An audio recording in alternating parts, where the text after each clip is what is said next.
सरकार का नाम है मोदी सरकार और उसका गृह मंत्रालय। फालतू की बातें मत करो, फालतू की बातें करना बंद करो। अगर इस देश की बैंकों को लूटने वाले चंद पूंजीपतियों को बिठाने का, मौज उड़वाने का अपराध अगर किसी ने किया है तो नरेंद्र मोदी की सरकार ने किया। बैंकों में डकैती डालने का काम किया, उनको आज विदेशों में बैठा के मौज करा रहे हैं ये लोग। और मेरा पासपोर्ट जब्त है, मेरा पासपोर्ट जब्त है। क्या मैं हिंदुस्तान का नागरिक नहीं? क्या मैं इस सर्वोच्च सदन का सदस्य नहीं?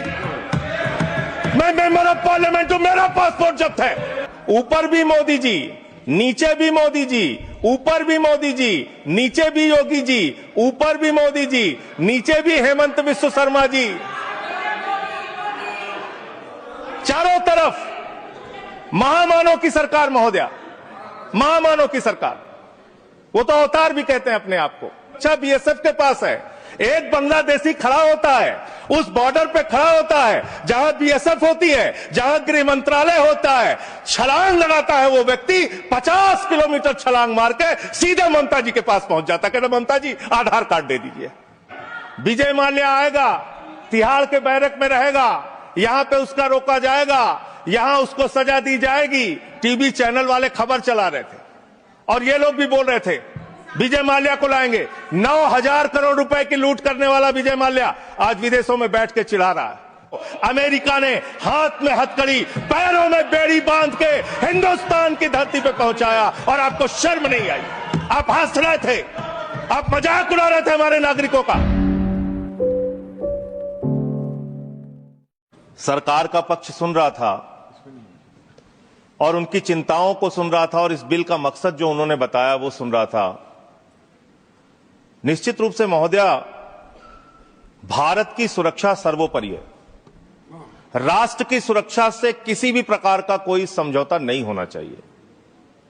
देश के अंदर किसी को भी अवैध तरीके से घुसपैठ करने की इजाजत नहीं होनी चाहिए। देश के अंदर कहीं भी अवैध घुसपैठियां नहीं होना चाहिए। लेकिन पिछले 11 साल से इस देश के अंदर आपकी सरकार है। ज्यादातर राज्यों में डबल इंजन की सरकार है, डबल इंजन की सरकार है। ऊपर भी मोदी जी, नीचे भी मोदी जी, ऊपर भी मोदी जी, नीचे भी योगी जी, ऊपर भी मोदी जी, नीचे भी हेमंत बिस्व शर्मा जी।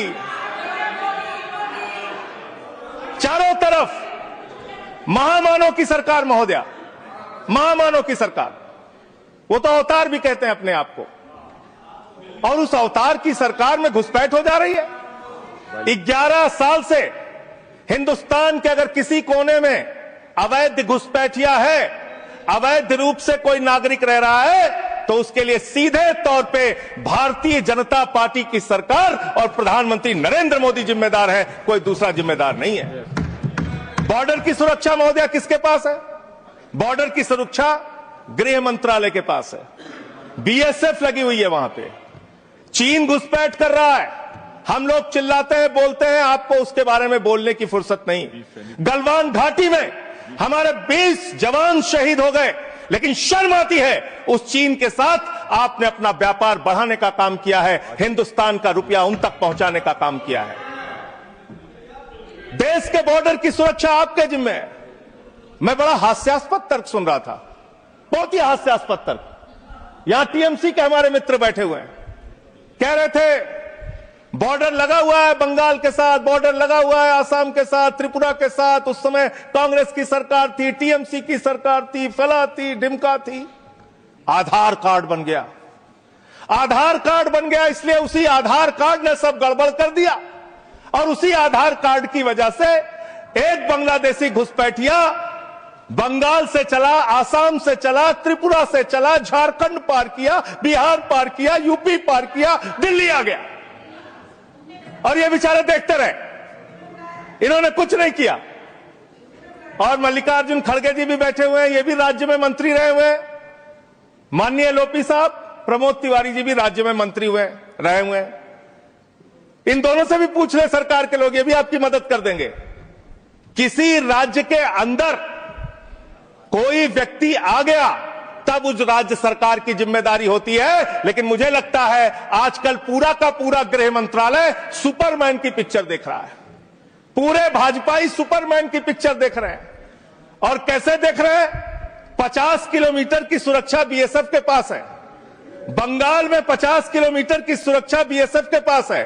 एक बांग्लादेशी खड़ा होता है, उस बॉर्डर पे खड़ा होता है जहां बीएसएफ होती है, जहां गृह मंत्रालय होता है, छलांग लगाता है वो व्यक्ति, 50 किलोमीटर छलांग मार के सीधे ममता जी के पास पहुंच जाता है। कहते ममता जी आधार कार्ड दे दीजिए।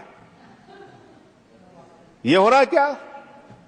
50 किलोमीटर आप नहीं रोक पा रहे हैं, अपनी नाकामी आप नहीं बता रहे हैं। आसाम के अंदर, त्रिपुरा के अंदर, बंगाल के अंदर जो बॉर्डर है वो आपके जिम्मे है और उसकी सुरक्षा के साथ खिलवाड़ आपने किया है, गृह मंत्रालय ने किया है, भारतीय जनता पार्टी की सरकार ने किया है। आप अपने दोस्त राज्य सरकारों के ऊपर मरते हैं। अरे आधार कार्ड तो तब आदमी मांगेगा जब राज्य की सीमा में घुसेगा। जब 50 किलोमीटर सीमा की सुरक्षा आपके जिम्मे है तो आप क्या कर रहे थे? आपकी सरकार क्या कर रही थी? और वो बांग्लादेशी सुपरमैन है, वो सीधे 50 किलोमीटर फांद के आएगा, सीधे पहुंच जाएगा 50 किलोमीटर के बाद ममता जी के पास, हमें आधार कार्ड दो। ये कैसा तर्क है? ये कैसा तर्क है? और आपने कहा भारत के अंदर कोई भी नागरिक अवैध पासपोर्ट, अवैध वीजा लेके नहीं रह सकता। लेकिन मैं दूसरी बात आपसे पूछना चाहता हूं, इसका मैं समर्थन करता हूं, बिल्कुल नहीं रह सकता। लेकिन जो हिंदुस्तान के डकैत आज विदेशों में बैठ के हमको चिढ़ाने का काम कर रहे हैं, जिन्होंने हमारी बैंकों को लूटा है, जिन्होंने आम आदमी का पैसा लूटा है, वो 20,000 करोड़ की लूट करने वाला नीरव मोदी और मेहुल चौकसी कई वर्षों से हिंदुस्तान छोड़ के बाहर बैठा हुआ है, चिढ़ा रहा है इस देश को। उस डकैत को आप पकड़ के अब तक क्यों नहीं ला पाए? जवाब दीजिए, क्यों नहीं उसका पासपोर्ट जब्त किया आपने? ललित मोदी आपका दोस्त, आपके नेताओं ने उसको भगाया हिंदुस्तान से। 3,000 करोड़ रुपए हिंदुस्तान की बैंकों का लूट के विदेशों में बैठा हुआ है, क्यों नहीं आज तक आप उसको वापस ले पाए?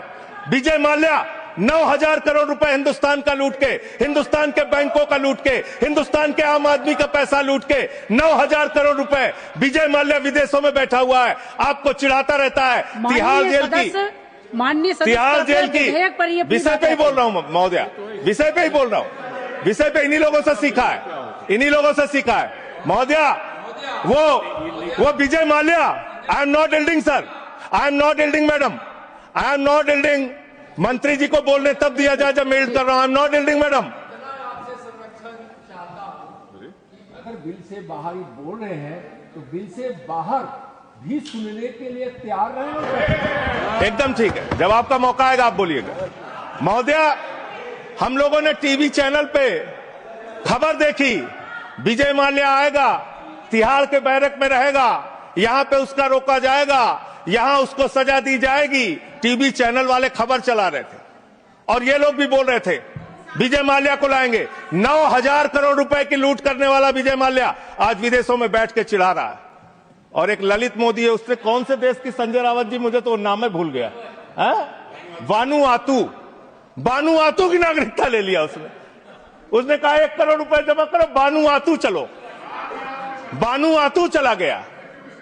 अरे हिंदुस्तान, नितिन संदेशरा 6,000 करोड़ रुपए हिंदुस्तान का लूट के विदेशों में बैठा हुआ है, आपको चिढ़ा रहा है। और महोदया, मैं इस सदन का सम्मानित सदस्य हूं, देश के सर्वोच्च सदन का सदस्य हूं, बड़े दुख और पीड़ा के साथ आपके साथ कह रहा हूं कि इन बेईमानों का, जिन्होंने हिंदुस्तान की जनता के बैंकों में डकैती डालने का काम किया, उनको आज विदेशों में बैठा के मौज करा रहे हैं ये लोग। और मेरा पासपोर्ट जब्त है, मेरा पासपोर्ट जब्त है। क्या मैं हिंदुस्तान का नागरिक नहीं? क्या मैं इस सर्वोच्च सदन का सदस्य नहीं? मैं मेंबर ऑफ पार्लियामेंट हूं, मेरा पासपोर्ट जब्त है। मैं कहना चाहता हूं इनसे, अगर वास्तव में तुम्हारी नीयत साफ है तो आज हिंदुस्तान के अंदर 50 करोड़ से ज्यादा जिन जिन लोगों का बकाया है, सबका पासपोर्ट जब्त करो, कोई हिंदुस्तान छोड़ के भागने ना पाए। सबका पासपोर्ट जब्त कीजिए। आप अनावश्यक बातें करते हैं।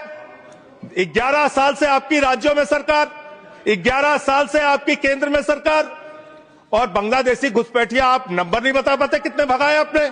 आज बताइए कितने लोगों को आपने भगाया, कितने बांग्लादेशी घुसपैठियों को आपने हिंदुस्तान से भगाया 11 साल के अंदर। खाली राजनीति करते हैं। बंगाल का चुनाव आ रहा है, राजनीति शुरू, बिहार का चुनाव आ रहा है, राजनीति शुरू। अरे इससे ऊपर भी जाओ। और इन्होंने कितना बड़ा पाप किया वो भी बता रहा हूं, पूरे देश को सुनना चाहिए कितना बड़ा पाप किया इन्होंने। पंजाब के अंदर जो सीमा थी बीएसएफ की देखरेख में, उसको इन्होंने बढ़ा दिया, 50 किलोमीटर तक कर दिया। इसके साथ साथ इन्होंने tycoon profited after India relaxed border security rules for energy park.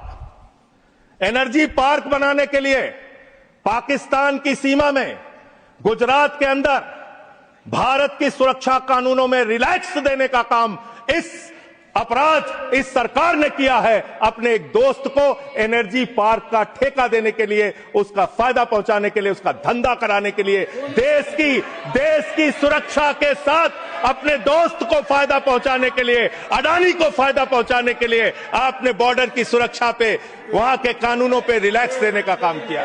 कितने शर्म की बात है, कितने शर्म की बात है। एक दोस्त के लिए देश की सुरक्षा के साथ आप समझौता करते हैं। आप बोलेंगे आप वो लोग हैं जिन्होंने हमारे भारत के नागरिकों का अपमान किया। अमेरिका ने 144 करोड़ की आबादी वाला हिंदुस्तान, दुनिया का सबसे बड़ा लोकतंत्र हिंदुस्तान, दुनिया में भारत की बात जब आती है तो राष्ट्रपिता महात्मा गांधी से हमारी पहचान, भारत की बात जब आती है तो गौतम बुद्ध से हमारी पहचान, बाबा साहब डॉक्टर भीमराव अंबेडकर के संविधान से हमारी पहचान। लेकिन मुझे शर्म आती है कि हमारे नागरिकों को अमेरिका ने हाथ में हथकड़ी, पैरों में बेड़ी बांध के हिंदुस्तान की धरती पे पहुंचाया और आपको शर्म नहीं आई। आप हंस रहे थे, आप मजाक उड़ा रहे थे हमारे नागरिकों का। और हिंदुस्तान के अंदर जो हमारे नागरिक लाए गए अमृतसर के अंदर, उनको हथकड़ियां बांध करके जब उतारा गया, मान्यवर महोदया, जब उनको उतारा गया तो प्रधानमंत्री भी वहां उस वक्त थे, लेकिन उन्होंने सवाल नहीं खड़ा किया। जब उनको यहां उतारा गया उसके बाद उनको कैदियों के वैन में बैठा के हरियाणा छोड़ा गया। ये कर रहे हो आप लोग, ये कर रहे हो आप लोग। बॉर्डर की सुरक्षा के साथ सबसे ज्यादा खिलवाड़ करने का काम इस देश में, घुसपैठियों को सबसे ज्यादा पनाह देने का अब पाप अगर किसी पार्टी ने किया है तो उस पार्टी का नाम है भारतीय जनता पार्टी और उस सरकार का नाम है मोदी सरकार और उसका गृह मंत्रालय। फालतू की बातें मत करो, फालतू की बातें करना बंद करो। देश के अलग अलग दुनिया के अलग अलग हिस्सों में अगर इस देश की बैंकों को लूटने वाले चंद पूंजीपतियों को बिठाने का, मौज उड़वाने का अपराध अगर किसी ने किया है तो नरेंद्र मोदी की सरकार ने किया है, एनडीए की सरकार ने किया है, आप लोगों ने किया है। आपको बोलने का कोई अधिकार नहीं है। हम राष्ट्रभक्त थे, हैं और रहेंगे। आपसे किसी भी प्रमाण पत्र की जरूरत नहीं है। आप लोगों का इतिहास हिंदुस्तान की आजादी के आंदोलन में गद्दारी का इतिहास रहा है। बहुत बहुत धन्यवाद महोदय। खबरों में बने रहने के लिए फोरम 4 को सब्सक्राइब करें और नोटिफिकेशन पाने के लिए बेल आइकन दबाएं।